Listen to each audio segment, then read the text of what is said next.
succeeded at that conference, and having had a young secretariat, do you see yourself as young in the secretariat as well? Because you're the only one who has not changed yourself. Whereas you made comments over the festive season that there should be no panic, succession will happen, transformation will continue, but we must put that to you. And I want to also ask you, President, His Excellency, will you stand again for 2016? He's a sole candidate. Can you ask a sole candidate whether he will stand? No, he hasn't given an opinion anywhere. So we are going to get the opinion first time. I mean, he's been working to edge out Obamas not to stand. And I should have said, President, that today we are back in the studio. I have all the tools. I have now switched off Ssemujju's microphone. Very good. I thank you very much, people of Capital Gang.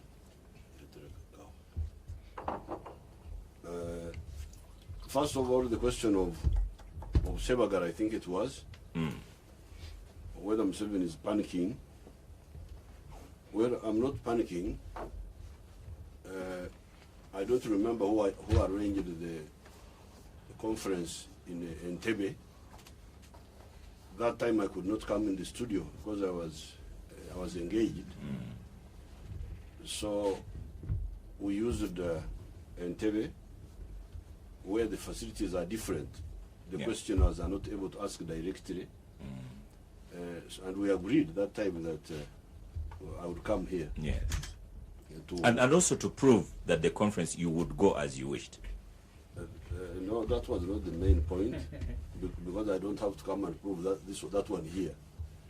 But the more important is the fact that the other conference was not as complete as this one, because this one is in the studio where I can hear directly from the questioners. That's the main point. Now, the second question about Right Honorable was going to court. You know me, I'm not a lawyer. We have a resident one here. That is an issue of lawyers. For me, I'm a freedom fighter. And my interest is management. In this case, political management. And our interest in having a full-time workers in the Secretariat, which is something we have been talking about for a long time. And that's what we wanted. So the lawyers, they can bring the arguments. I'm not a lawyer. They will sort that one out. That is their business. My business is to organize the party in such a way that it is efficient. And it has not been efficient recently because when we were in the bush, our party was very efficient. We had full-time... party in the bush? Yes. Our movement, whatever you call it, was very efficient. That's when we started the committees. They were called RCs that time, resistance committees. And Haj Chigongo would manage them full-time. At one time we had, he was assisted by Eria Kategaya, people like Abe Mukwaya. Then later on, Eria Kategaya went outside, and Haichi Gongo remained alone together with people like Jacob Asimwe, like Abe Mukwaya. That was our situation then, and we had direct contact with the committees all the time. The branches, you can call them branches. Even when we were in the earlier phases, we had the NPC, somebody called NPC, who would be in charge of this. The National Political Commissar. Yes. So this idea of an elected Secretary General, who also had other things to do, we did not concentrate on it when it first came. It was new actually. We had never had it before. When we had it in 2005, we had never had that type of arrangement. But when it came, we did not concentrate on it initially. But when we discovered the disadvantages, that's when we moved. And we've been talking about this for some time. It's not just now. So the court matters are not my issues. Those will be sorted out by the lawyers. Mine is how to organize our party efficiently. Yes. Now, thirdly, Tinyefuza, who's making public statements. I noticed you also call him Tinyefunza, not Sejusa. Where, but I'm sure people know who I'm talking about. now, Tinyefuza, who's making those public statements are illegal. They should not happen, and they will stop. So that's all. We don't have to waste time on that. They will stop. Now the young secretariat. Well, I'm very happy with the young people. You should remember that when we started these movements, I myself, I was 26 years old when I was the leader of Fronasa, 1971. Before that, I was very active in the student movement in the 1960s. Before that, when I was just 21 or 20, I was very active in my area there, stopping those Banyankore from nomadism. So, when you are talking to me, you are talking about a youth who is now 70.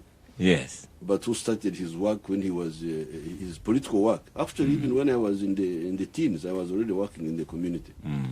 I therefore know the potential of the youth, if they are well guided. The mistake you make is to confuse biology with ideology. You seem to think that biology is a solution to societal problems. You can be young, but old ideologically, confused. People who are taking you accused Ssemujju of that the other day when we were at State House on Nganda. People who are taking Njaga, they are young people. Some of them are young people, but they don't know what to do. They are misguided. So what we are looking for in the secretariat is, yes, youth, but also older people. The issue is ideology, a combination of all levels of age, but around a convergence of ideological ideas. Yes. So that's secretariat where you have got the young, you have got the grandfathers like myself. You have got the parents, like these Kasuri Lumumbas, and you have got even grandchildren. We have some grandchildren there. That's very powerful. Like Omona? Well, the Omonas, the Anites, those are young people. Somebody of 40 can produce somebody of 20. You know that very well.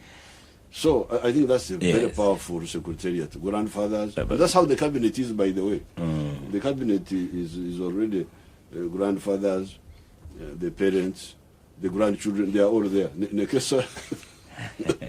But Your Excellency, when we put that question to O earlier, he was stammered. It's on a very, very, very same line. He stammered through an answer. But maybe again, as you go on with clarity, are they going to resign their positions, the ministers, and are they going to resign their positions from Parliament? Because if they keep them, then, as you say, this clamoring to make them free will have been to be confusion. No, definitely, ultimately, they will have to resign. From Parliament? Yes, ultimately. When that may be a matter of convenience, but ultimately they will resign. But Chief Gangster, that takes you to where you started with the past Secretary General, because when you appointed him and he had a choice between Prime Minister and Secretary, it's what you said. Ultimately, he should leave one of them. No, that time it was like an understanding between us and the Right Honourable Mbabazi. But this one is in the law. It is in the constitution of the NRM now, and the constitution of the NRM is now gazetted. Yes. So it is part of the law of Uganda. It would be actually illegal if they continue to have... To be in parliament and then work for the party as well. Yes, it is impossible. So as chairman, you'll be saying to them, I expect you to resign very soon. The question is, when do they implement? It's just convenience, but it's not whether, but when. Okay. Now, finally, you are always...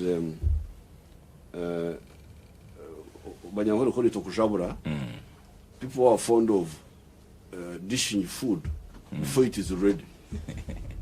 I don't know why you kujabura, you people. Are you going to stand in 2016? It is important to know, Chief Gangster. No, what is important is to work. You know, this is your problem. My young friends and also some of the other Ugandans. When we were fighting, we didn't know who would even survive. The first time we discussed the question of who should take which position was on the 20th. We captured Kampala on the 26th of January 1986. And the following morning, 27th, we met in Rubiri. And the question was, what do we do now? So my advice to you people, and this is really serious advice, and I'm glad I am here. That's why I like to come and talk to you directly, so that you hear my advice. And this advice is from somebody who knows what he's talking about. If you get an assignment, please do it. Do it. Don't say, oh, what will I be tomorrow? What will I plan? No. Do your assignment. Do it well. When the time comes for something else, people will sit down, those concerned, and say, what do we do? Now, instead of people doing their assignment, they are busy dreaming, planning, scheming. That's not a good idea. Such people don't succeed. I have seen many. So I cannot be part of that indiscipline. To go here, start disturbing Ugandans. They have got enough problems to solve, school fees, what have you. I want this, I want this, I want this. I'm already given an assignment. Let me do it. When the time comes, we shall sit, the people who are concerned will sit without campaign, without pressures, without scheming, and say, what do we do next? Okay, Chief Gangster, Your Excellency, I'm still going to squeeze you a little bit further on this one. You see, and it is also, yes. I'm not even sure that it is even legal. I'm not a no, it isn't. But it isn't legal. No, you can say you wish to stand. It is not illegal. Because when you start saying, I want to stand, stand in which election? The commission has not announced. Your Excellency, Chief Gangster, let me take another angle to this one. It may not be illegal, but certainly it is indecent. Let me take another angle to this one, Chief Gangster. You say when you came in Lubiri, then you said, now what? That is equally indiscipline. Because 2016 is 1 year away. Some people are very well disciplined. They even know what they want to do in 2018. So the discipline is to say that you will offer for yourself and that you will address the matter later. No, but then on the issue of services, and I have a message here. Take services, for example. For me personally, I'm also fed up with the politicking, especially since, Your Excellency, you have not yet looked at Chigo Road, and those people are saying to me, you are sharing studios with the president, talk about services. But I have Frank Bogere here on Facebook. He says, Happy New Year, gangsters. Please ask Mr. President that we don't want politics in 2015 to hamper service delivery, as everyone will be thinking about re-election.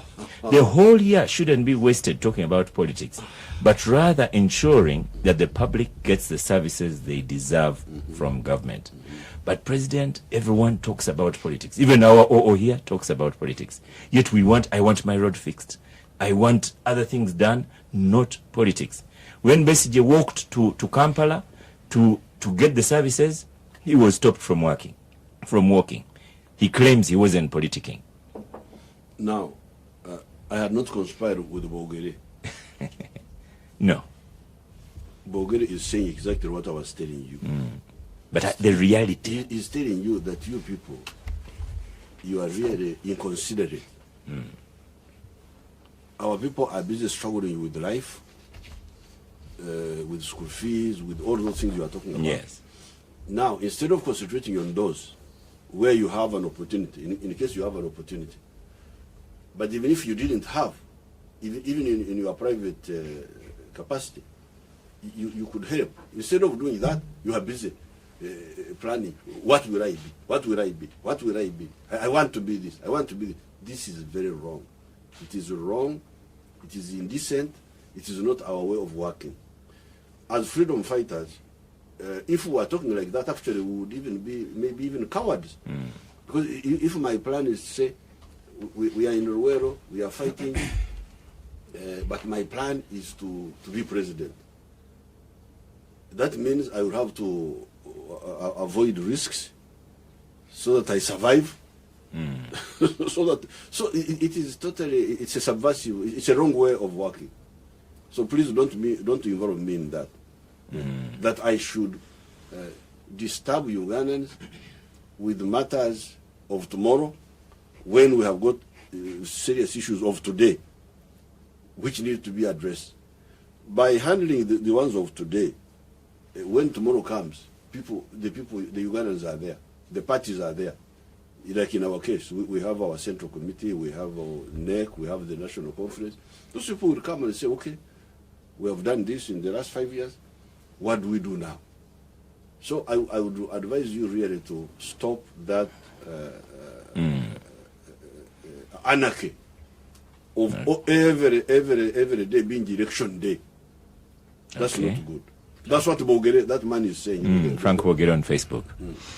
Okay, Chief Gangster, thank you so much. After the break, Ssemujju, I'm going to take you on. The Capital Gang on 91.3 Capital FM. Honorable Ssemujju, Yes. the challenge you have is when you face President Museveni, it's kind of unwinnable. He won't say that I'll offer myself, but he has said if a service is required, and let's work on the services. Now, on that one you agree. Stop politicking, give a service, and then he gives the variety of age and ideology that should be in a secretariat. I think if you've been around in Uganda for some time, you would certainly know that President Museveni will not answer that question. All the time he has offered himself is being urged to stand. Is that illegal? He creates an impression that him as a person is not interested. But people are urging him to stand. And that's why in many NRA meetings, where the process of him becoming a candidate starts with some resolution of Anite and Omona urging His Excellency to stand. And that's how he has gone against his own word. Because if you read his manifesto, I think the one of 2001, at least on more than 4 pages where he said, I am not coming back.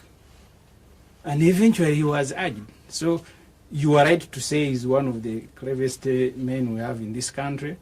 But the point is, and the president said it in his book, what are Africa's problems? If we don't sort out politics, governance, you will not stop discussing it. Because let me tell you, Oscar, the president, when he came here and captured power, 1986, Uganda was the project. Along with the way the president became the project, the amount of money now we spend on the presidency and keeping him in power is almost more than the amount of money we spend. You're talking about delivering services. You'll never deliver services once a leader becomes the project of a country. The president came here, he said, I'll go and buy furniture in Kawempe. He was riding Santana. He gave his ministers in Isani he said, we must be frugal with our resources. When I was in South Sudan, at the inauguration of that country, the president came with his jet, the chopper was there was a motorcade. When you combine the amount of money we spend on the president visiting, in fact, I sat with the ministers and MPs from UK and other countries that had been sent there by the speaker. When the president arrived, they were wondering whether he was the president of South Sudan. South Africa, which is the second biggest economy in Africa, Their president came with 3 vehicles provided by South Sudan. The one of Uganda came with a jet, with a chopper, with a motorcade of about 50. And even all these people you see now who are hovering around, it is not because they love the president more than Mushega. It is because they have discovered when you go and begin praising the president, there will be personal benefits. And that's what is killing Uganda. We will never discuss anything. In the parliament, we are discussing the president. On radio, everybody is discussing Mr. Museveni. And it is only him who can stop this discussion. When the president put Uganda at the center of the discussion, the time when he was still, because he's been also been around, ideologically charged, and I use that word ideologically charged, I meant it. He said, now we will no longer buy your thing. We will bring a maize, you give us ammunition, you give us this and that. And you think he's changed from that? I said when he was ideologically charged. And you think he's changed? The environment has changed him. He's not a socialist that we had when he captured power. He's now a capitalist. Has the environment changed you? You drive a Prado, your wife drives me, a car. it was because of the limited resources. But once personally I get money, I'll go and buy the most expensive vehicle, me as a person. So therefore, the point I am making, you will never get an answer from President Museveni whether he will stand. Okay. Because now it will be like he wants, and always he wants to create an impression he doesn't want. He's being urged by Anite, by so and so. But you also have to take on board that they are urging, because if you asked really, even in his sleep, he would say he wants Museveni to leave. He's urging him. His colleagues with whom they fought to come and liberate Uganda, they all have been asking him not to continue standing. Okay. Who is asking him? When the president came here, Nekesa, Omona, Anite, some of them were his colleagues. Some of them were not even born. He came here when I was 12 years old. So therefore, the point, Oscar, if you can allow me just one more second. Yes. First of all, that answer you will not get. But secondly, you cannot discuss service delivery without discussing President Museveni. Okay. Let me tell you one thing as I finish. The president this year in Parliament, because he's the Minister of Finance, he allocated the State House 200 billion shilling. 80 billion shilling is for him to donate. The one who is responsible for roads, for hospital, he also has money to go and giving around. And that's why the other day I think some optimists outsmarted him. They made him carry a sack of money. And that was bizarre in the history of this country, to make a head of state carry money. And I know he will never repeat it. I wouldn't mind it. But then one month down the road, I saw him lining people in the State House and they were receiving boxes of money. The work of now Brigadier Naroiso in the State House is distribution of money. I think the president, when he goes back to the time Binaisa was there, he must be angry with himself that actually he has surpassed Binaisa. State House was never a vote. It was a department under President's office. It now receives money. You have let me tell you, the day President Museveni will do this country a favor and stop promoting himself as a project, all of us will be celebrating, and I think I'll lead the choir to go and sing for him. Okay. Abdul, the president, as he did the other time, has the high ideal. He says he wants service delivery, leave the politicking. Ssemujju says without the politicking, service delivery will not happen. It is good that the president comes to the gang, sits with very vocal members of the opposition, and he gives answers. I hope one day he will go and sit with the civil society, with the opposition, and they discuss and he gives answers to the satisfaction, or I don't know, to Ssemujju. Abdul Katonto. Well, by the way, I pick up on these things. Ssemujju has said about President Museveni, by the way, I'm very happy with him. Let's record that one, my producer. Kidan is going to record that one. We'll play it. Yes, Abdul Katonto. Honorable Abdul Katonto. Well, I think there's a difference between politics and politicking, in my view. You cannot divorce politics from service delivery. It is actually the politics that delivers service to the people. Because politics and governance are related, once your politics has a problem, it will certainly affect service delivery. I thought we need to get that right from the beginning. And maybe it sort of goes to what Ssemujju is saying. you see, once you have a little bit of turbulence in the politics, it's not even politicking, then people who are supposed to be delivering, supervising, monitoring service delivery get diverted. And what the period which we have just come through the last 6 or so months shows this. You know, you get members of parliament, instead of doing what they are supposed to be doing, they are busy, you know, doing politicking in up country. Then you get a cabinet subcommittee. You get ministers who are supposed to be 24 hours running ministries, and they are out there trying to do politics and so on. Then you come, and then we have these debates and so on. I sometimes sympathize with the president. I don't know. I think he must be naturally gifted. These sort of meetings, Your Excellency, you hold every other day, almost day in, day out, you know, the whole day, the whole night, and so on. But that's part of the president's work. Absolutely. He would have to do that. Absolutely. But yet, then they're not really discussing. Sometimes, actually, he sort of gets them away from what has taken them. They say, look, can we go to service delivery and so on? But really, the country is not discussing service delivery, but they are discussing politics and even And that's what you're going to have in 2015. And that's my biggest problem. 2015 is gone so much, you know, into high gear, really almost maybe even 1.5 years before the elections. And Your Excellency, you see all these meetings you've been holding, including the national conference. The whole thing was about solo candidate. You just need to go up country among your structures and so on. That is what is being discussed, including civil servants, unfortunately, the fellows who should really be at the forefront of service delivery. So, to the extent that we should emphasize the service delivery, yes, the president is correct. But that the politics is now guiding or driving this service delivery and having the problem that you should address, such that you get your men and women out of the politicking and they go to service delivery. But if you become a partner with them, then that becomes a big problem. And let me tell you one thing, why I do think politics and service delivery are very, very much related. Let us look at the period before 1971, when everything went bizarre in this country. And I want to give a very good example, which the president knows very well, because he's a cattle farmer. Uganda was engaged in meat production, beef production, and actual export with Uganda meat packers and so on. Since 1986, when the president came from the bush, up to now, have we moved any step to restore Uganda to that level, such that by now we are talking about value addition to an industry which the president really has a passion for?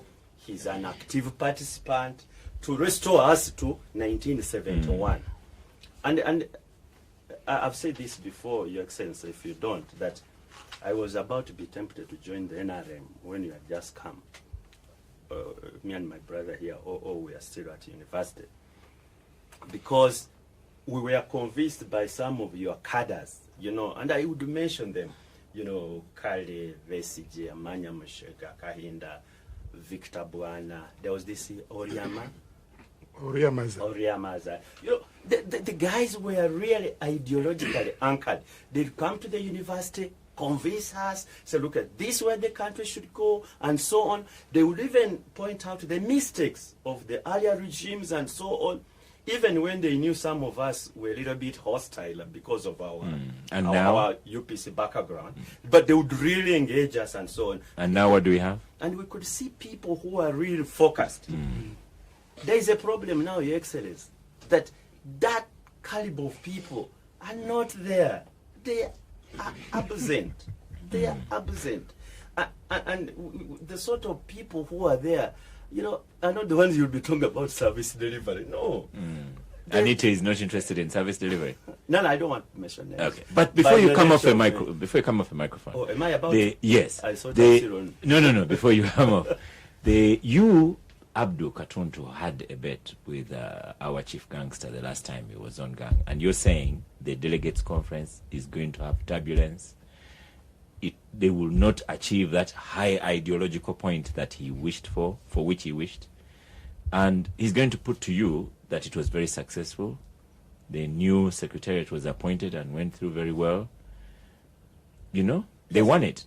That's true, but let me say this. I only talk about the NRM to the extent that I'm talking about Uganda. You know, it's like somebody's wedding. If somebody says he had a very good bride, but he didn't want anybody to take a picture of that bride, why should I be bothered? It is his wedding. It's not my wedding. So I'm not so much interested about the NRM, what goes on. So, but why? Only to the extent that they affect my country, and the decision will affect my country. That's where I'm very much interested, and I make my own contribution that, excuse, this is not correct. For example, if they have their manipulation, their democratic tendencies, and so on, I want to let them have their own what? Their own party. That's their problem. However, issues like I've been trying to emphasize about service delivery, because that really defines a little bit of my difference with the current regime. That you have, for example, when the president came in 1986, say, look here, gentlemen, how can you have a country which does not produce a safety pin?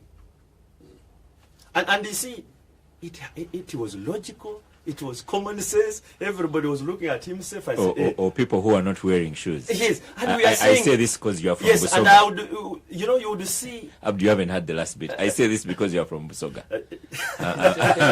I'm being diplomatic here. No. I think that is on the lighter side. So, and you could see a leader who, to use the president's word, who had a vision, who would like to move a society from pre to some either he says middle economy. Middle economy within 20 years. And yet we are the excellency that you're a cattle farmer, you can't add value to your own cattle. That even the toothpick we are having today is imported. That we can't make paper. This paper, which should be made out of rubbish. You know, out of wood, waste wood, and you know we can't make it. And the sort of team you are having, the sort of team you are crafting. You have made the point. And then I want to end. You see, because the president, when we were in Entebbe, he was really talking about those ideals, which the entire country should agree with. And yet, he holds a conference, and what my colleagues like are supposed to do, you know, it's all about, again, politicking. The entire politicking. Then you achieve what the objective of the conference was, but the real substance, which should have been discussed, were actually absent. Okay. But Oscar, before we start, just 1 second, Oscar. Okay. Because you see, the target of that conference was to remove Amama Mbabazi. In your opinion? You know, in the opinion of everybody. I mean, the whole cabinet went around the country with the MPs. Okay. Mbabazi was successfully removed. There was no riot. There was military and police. They had covered, you say I am a neighbor of Namboy. They had covered the entire place. They had pinned up posters of President Yoweri Museveni with the word sole candidate all over the place. So therefore, if you're not talking about politics... Well, he participated one after another. Yeah, I don't know, maybe amendments the went president through. in the future will have to stop them. He wants us to discuss... I know when a general is in the house, you don't have a lot to say, but let me be generous and give you your 2 minutes. Well, and the focus here is, you see, when the president comes here, he has ideal society, higher order skills. Let us look at the ideology, stop politicking, and he has said it must stop. Let us look at service delivery. The trouble is, he has people like you. well, For you are interested in politics. you know, the president teaches a lot of... Day in, day out. The president teaches a lot of political economy. How do you merge theory and practice? And I would invite Honorable Ssemujju and Abud and everybody listening to go and read about... What they are saying to you is he's not doing well, because he has that, and for you are into politicking. Political economy. To read political economy. Let me just take only 2 or 3 things. Ssemujju is faulting the president on frugality when he came and now. Abudu is faulting him around the same thing, saying we are not able to make safety pins. We are not able to pack beef. Don't try and answer those ones. No. Listen. Chief Dunks and he's here. You have asked me. Can I make my Those are take? not the ones I asked you. In 1986, virtually everything was being imported, indeed smuggled. What is the situation today? The situation today is that about 60% of everyday common user items in the households are manufactured in Uganda. No. Consequently, we are employing a lot more people. Therefore, Ssemujju made your point. You must know. A lot more. We are able to employ more Ugandans. We are able to give them, in fact, in real terms, better money.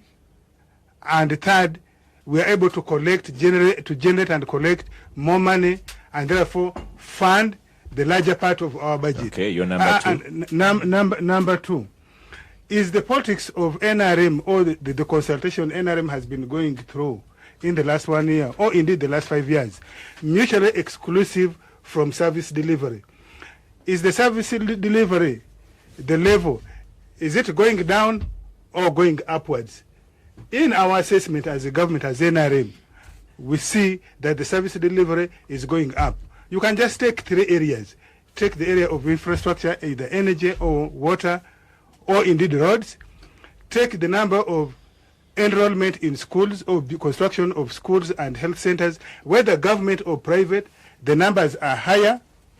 Okay, number three. Number 3, the dialectics.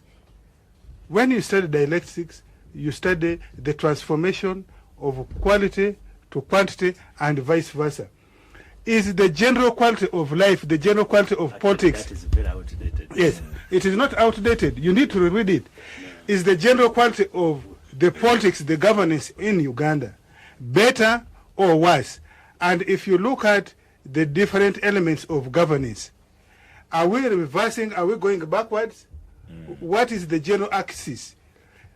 All of us, I think the majority of Ugandans agree that the general trend is that the rule of law, peaceful existence, accommodation, tolerance is on the uprise trend, and chances of reversing is minimal. The state is more stable. Okay. And therefore, you need to judge NRM, indeed the leadership of NRM.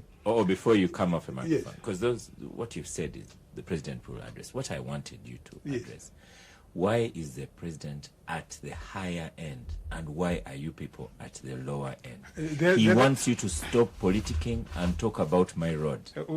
He wants you to stop politicking and talk about my school. Well, when in Entebbe I told you that the level of ideological depth in any political organization can never be at the same time. And I want to tie this with the argument of Ssemujju, who's arguing as if Yoweri Museveni was a property of the Amanya Mushegas with whom he came. He was never. Once NRM captured state power and became the state machinery, the government machinery, and Museveni became part of the state machinery, he became the property of many people in Uganda, and therefore he ceases to be. And therefore, he must work according to the dictates of the majority, provided that majority is working through a democratic framework. And therefore, this idea that the president should only listen to those with whom he captured state power, supposing they were wrong. In fact, events have proved many of them that they were wrong, because many of them ran away from battle before the war had ended. Okay. Thank you very much. Before we go for a break, I have a couple of messages here. I have Angelo ask about low oil prices and high fuel prices still in Uganda. Globally, low oil prices. In Uganda, high fuel prices. Second, Uganda plans a refinery. Is that the answer to cheaper fuel for running the economy? How will we finance the refinery now that investors are hedging their bets with oil under $65 per barrel? Can NRM guarantee a low pump price as other countries now that crude oil prices are low? And what is Uganda's future with that? I have on Facebook, Kenneth Navasa Rendere. Does the president admire champions of democracy like Nelson Mandela? If so, what's his plan as far as transition is concerned? Turiamwomwe Fred Oscar. Tell the president that all is not lost, because he can still declare his intention of not participating in the forthcoming election.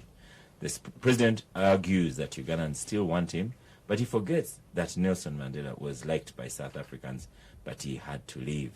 Question is, why doesn't he leave peacefully?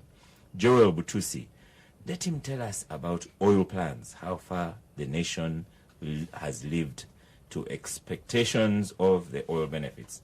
I also had a question earlier about Mulago Hospital. About renovating Mulago Hospital is problematic. You don't need just renovating buildings. You need to consider paying higher for human resources. And why is it rich people like Sudi that must come and rescue children instead of fixing the problems in Mulago? We'll stop for a break, and after that, we have a chief gangster responding to many things. Greens, a senior educationist from Nyakushozi. I salute Your Excellency, our beloved President. I wish to extend my sincere appreciation to you for the sacrifice you have rendered to this country in bringing peace. Consumer Greens, I need a question. Okay, Your Excellency. Go on. Whenever I get an opportunity to meet you, I have always suggested, discussing with you and suggested that we create educational monitoring unit under your office. And we have agreed that we shall be putting this education unit under your office, like the health unit that is already in your office, to monitor the implementation of the government policies. Okay. Your Excellency, how far have you gone with this? Thank you, Excellency. Thank you. I'm called Nwabine Joseph. I'm the aspiring MP for Kawra constituency. Josie, aspiring as NRM independent or what? I was in NRM primaries. I was in the NRM primaries, but I never made it. Okay, go on with your question then. Excellency, the muzzling of the press, the muzzling of the measures, the so-called measures, that people would go to these measures and pour out their anger.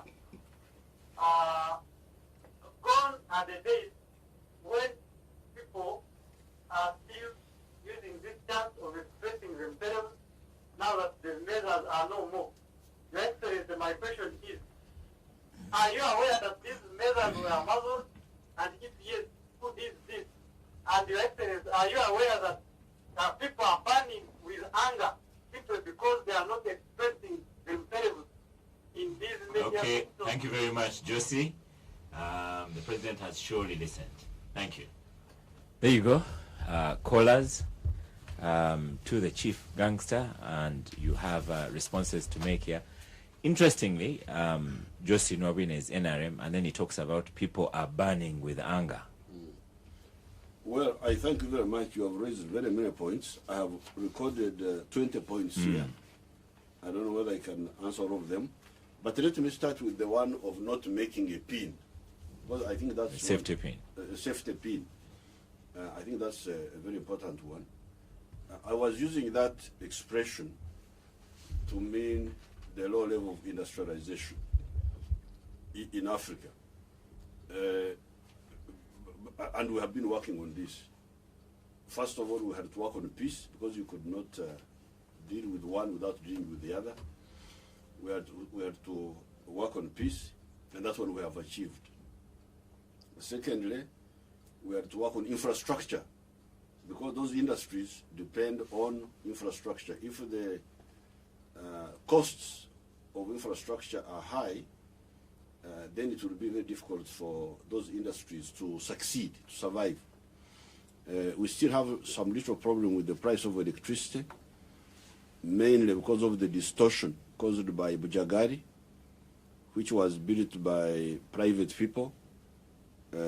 Our people did not negotiate. They have not satisfied me very well why they did not negotiate as we had negotiated with AES. Because earlier on when we had AES, there was an American group which was going to produce a unit of power at 4.9 cents.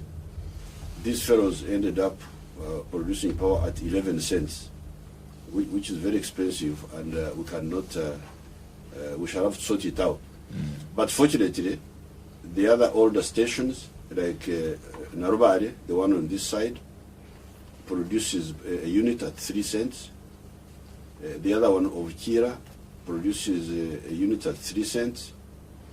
And what we are planning for Karuma, it will be 5 cents per unit, and Isimba will be 4.8 cents. So when I asked Kabagambe Karisa why this mistake of why did they not maintain the policy, the price level of AES, which was negotiated with AES, which was 4.9 cents, he told me that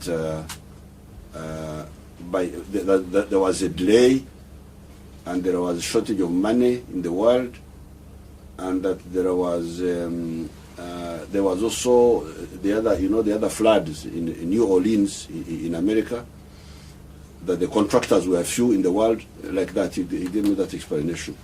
But we shall have to sort it out. We shall have to sort out the issue of negotiating with Ubujagadi and see how we can bring down this power price of electricity. So, peace, infrastructure, and then the difference we made in our time, we resisted the temptation of parastatals. Because some of the things Honorable Abdul Katunti is talking about, like the beef packers, the beef packers of Soroti, that's why the government factory. And some of those factories you're talking about were government factories. Now, for us, and here I really, it's part of my decision, I resisted wanting to use government factories because in the end they are not as efficient as the private factories. So therefore, we have succeeded in very many areas attracting private factories. Let's take fisheries.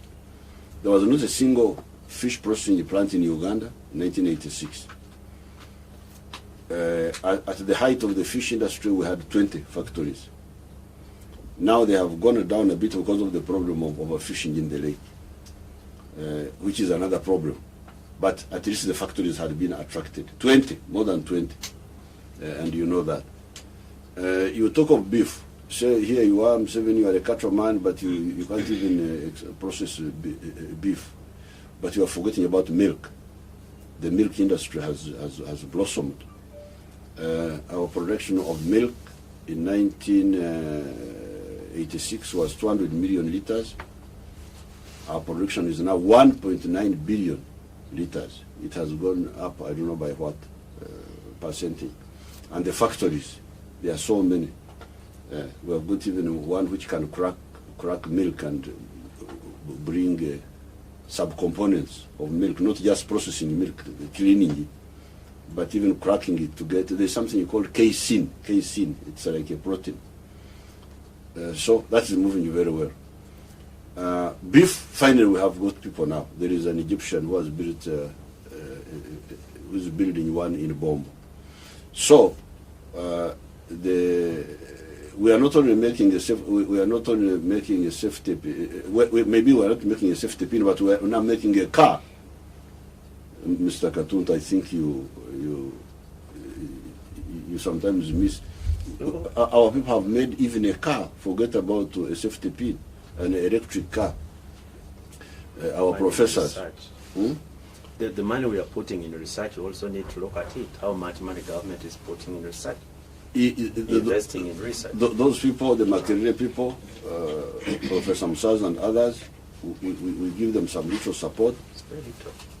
It is little, but we have to deal also with infrastructure, with other things. So really we have a lot of capacity now. Those professors, they have a lot of capacity. They have made the prototype car for electric car. They can make minibuses. They can make even bigger vehicles. UIRI, the industrial research, the one of Dr. Kwesiga, they can literally make anything.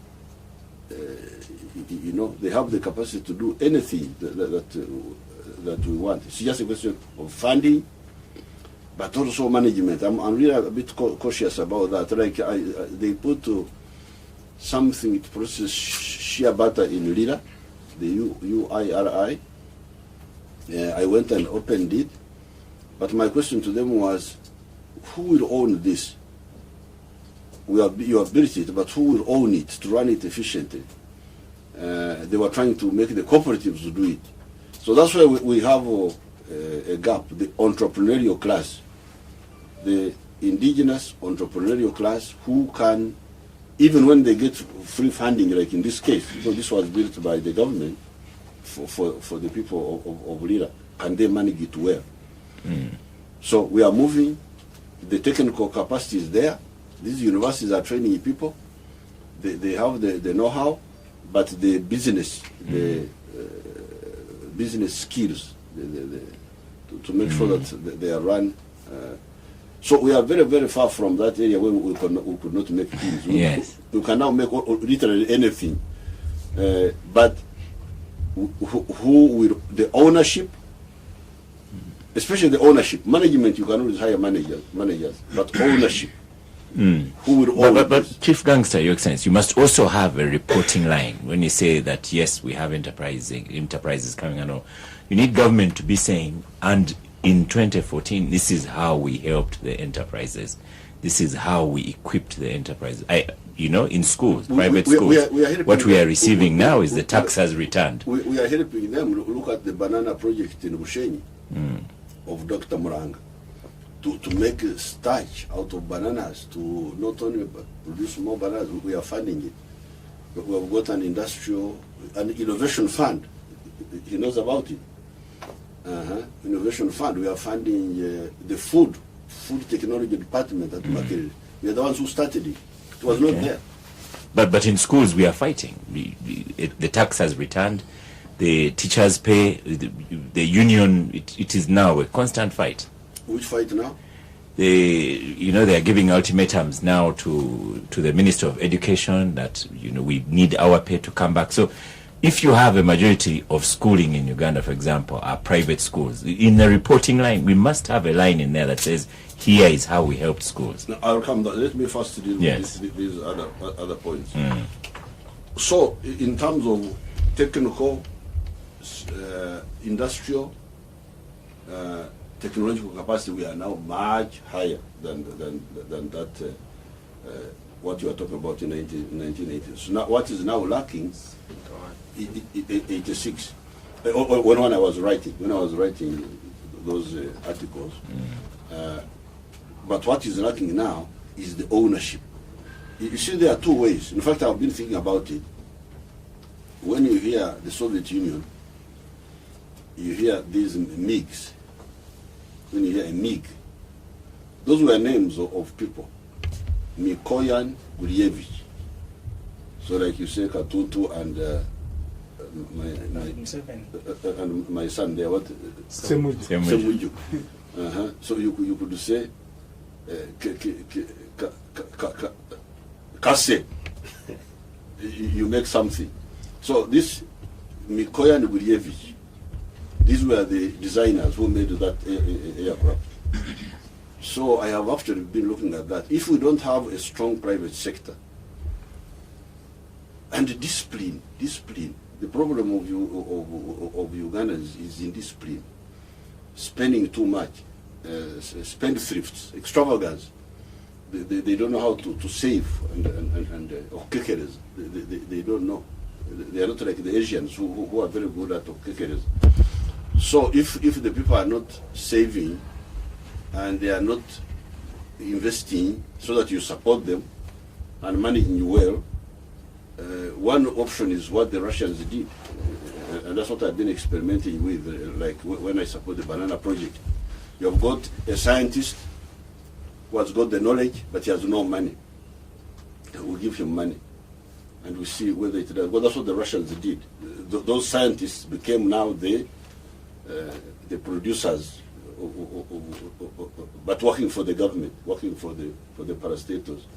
Really, that's what we are struggling with. But otherwise, capacity we have, we have built it, and we are moving very well. Now, going to other issues,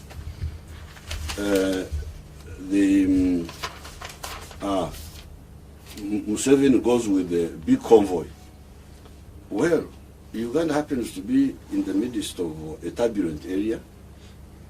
I don't know whether Ssemujju Ibrahim has ever joined the Tabliks. Some people are trying to bring terrorism here. I am a tablik. Oh, you are a tablik? Yes.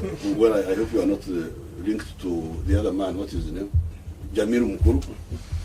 So, we are living in a turbulent part of Africa, and we have to take measures against terrorism.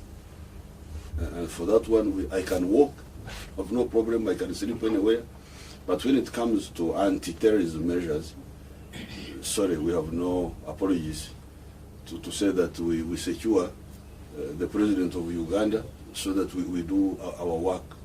And Uganda has been in the front line of fighting those terrorists. You are talking of South Sudan, but those are your issues. South Sudan, you know Uganda stand with South Sudan. So if you don't know that, then you shouldn't be in parliament. Now, he talks about the extravagance and big expenditure by State House, and it claims you were frugal. You were talking about the convoy. I came Yes. with the convoy. Yes, that convoy is because of terrorism. If there was no terrorism, I just walk on foot. I have no problem at all. Now, the 200 billion shillings for State House. Yes, this is because I'm not a decoration president. To be there just president, I am a working president. Fortunately, my State House controller is here.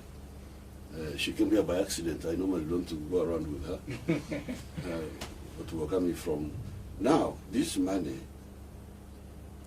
when some of the actors fail to do their work, I do it myself. I start model villages. You can go and visit them.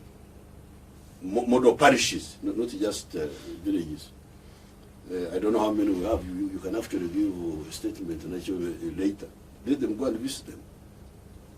Like, I think money has been going through NADS, through you, members of parliament, through the districts.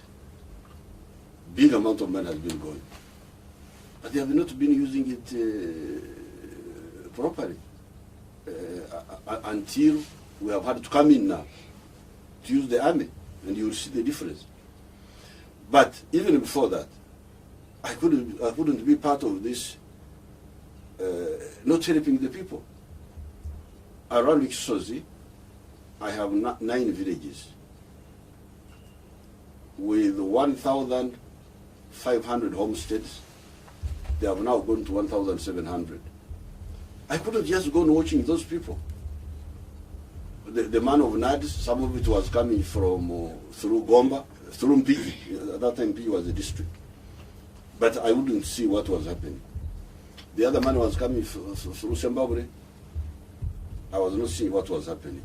But because of this budget of mine, I was able to intervene in those 9 villages. You go there and see the difference. But Your Excellency, that creates a management problem. If you are running parallel, we understand the president would like to intervene, but for example, if it was the business world, the business would collapse. No. Because if you are running something is not working, then you run a parallel institution. Well, so you are paying the other one, paying this one. Well, this is not a management unit. This is also a political unit. But the management is important. It is important, but you cannot manage a country like you manage a business, because there is also politics.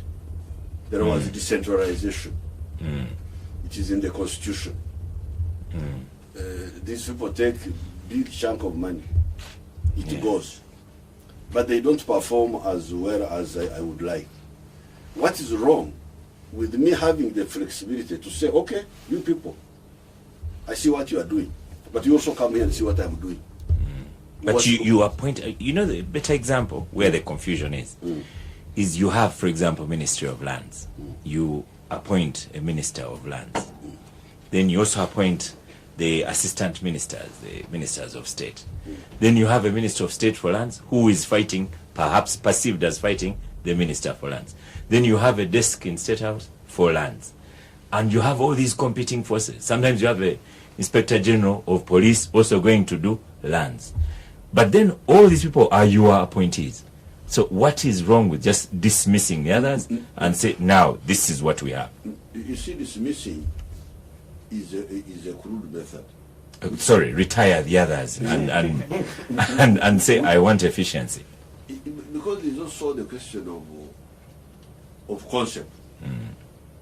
Somebody is saying that these peasants cannot get out of poverty. I am saying it can be done. But your minister saying it can't. That one you should have dismissed. No, it's not my minister. It is the whole structure. It is the whole structure. Well, I don't want to say including the Honorable Katutu, but all of you, because all of you, we give you money through NADS, 200 billion shilling. You are talking of 200 billion. This is 200 billion just for homestead income, not for anything else. This 200 billion of setups you are talking is for external trips, is for everything, fuel, internal travel. Now, we give this huge amount of money to the system, but they don't implement what we have talked about, or they don't do it the way I want. Now, if I have some small budget, and I do it, I say, okay, you people, you look here, I have done it. What's wrong with that? Why do you want to have a president who is simply just there as a decoration? You cannot. This is a model, just to show you the example.